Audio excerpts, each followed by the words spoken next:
ముఖ్యమంత్రి నిర్వహించే ఆ శాఖలో కొంతమంది ఉన్నతాధికారుల ఇష్టారాజ్యం నడుస్తోందా? బదిలీల కోసం ప్రభుత్వం విడుదల చేసిన ఉత్తర్వులను గాలికొదిలేసి అక్రమాలకు తెరలేపారా అంటే అవుననే ఆరోపణలు వినిపిస్తున్నాయి.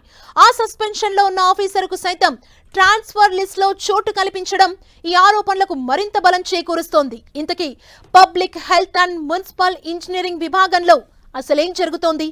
ఉన్నతాధికారులు ఏం చేస్తున్నారు? సీఎం రేవంత్ రెడ్డి స్వయంగా పర్యవేక్షిస్తున్న public health and municipal engineering విభాగం తీవ్ర విమర్శలకు గురవుతోంది. ఆ విభాగం ఉన్నతాధికారులు పూర్తిగా వ్యవస్థను తప్పుదారి పట్టించారనే ఆరోపణలు వినిపిస్తున్నాయి. అందుకు నిలువెత్తు నిదర్శనమే సస్పెన్షన్లో ఉన్న ఓ అధికారికి బదిలీలలో చోటు కల్పించడం అంటున్నారు. Public health and municipal engineering విభాగంలోని అధికారుల బదిలీల కోసం ప్రభుత్వం జీవో 38ని విడుదల చేసింది. అందుకు సంబంధించిన కొన్ని గైడ్ లైన్స్ ను ఇచ్చింది. అయితే ఉన్నతాధికారులు మాత్రం వాటిని బేఖాతరు చేశారు. లాంగ్ స్టాండింగ్ లిస్ట్ లో చూపించిన 4 ఎస్ఈల్లో ఏ ఒక్కరిని బదిలీ చేయలేదు.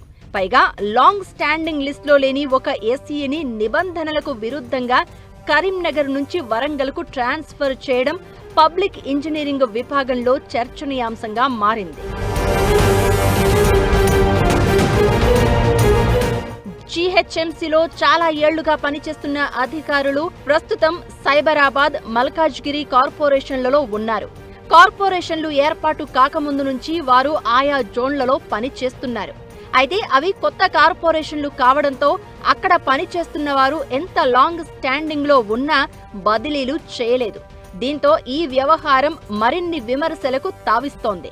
ఇంజనీరింగ్ ట్రాన్స్ఫర్ల జీవోలో 2025 డిసెంబర్ 31 నాటికి ఒకే ప్రాంతంలో 4 ఏళ్లకు మించి ఉన్నవారిని తప్పనిసరిగా బదిలీ చేయాలన్న నిబంధనలు ఉన్నప్పటికీ ఫిబ్రవరి 10 తర్వాత ఏర్పాటైన కొత్త కార్పొరేషన్ల పరిధిలోని అధికారులను ట్రాన్స్ఫర్ల నుంచి తప్పించారనే ఆరోపణలు ఉన్నాయి. కుటుంబ సభ్యుల ఆరోగ్య సమస్యలు, పిల్లల చదువుల రీత్యా ప్రభుత్వ అనుమతులతో అనుకూలమైన ప్రాంతాలకు వెళ్లాలనుకున్న డిప్యూటీ ఎగ్జిక్యూటివ్ ఇంజనీర్లు, ఏఈలను మాత్రం ఆ శాఖ ఉన్నతాధికారులు బదిలీలు చేయలేదు. వీరికి బదులుగా ఎమ్మెల్యేలు చెప్పారని కొందరిని, ఎవరి నుంచి రికమెండేషన్లు తెచ్చుకోలేదని మరికొందరిని నిబంధనలకు విరుద్ధంగా ట్రాన్స్ఫర్ చేశారని విమర్శలు వెల్లువెత్తుతున్నాయి.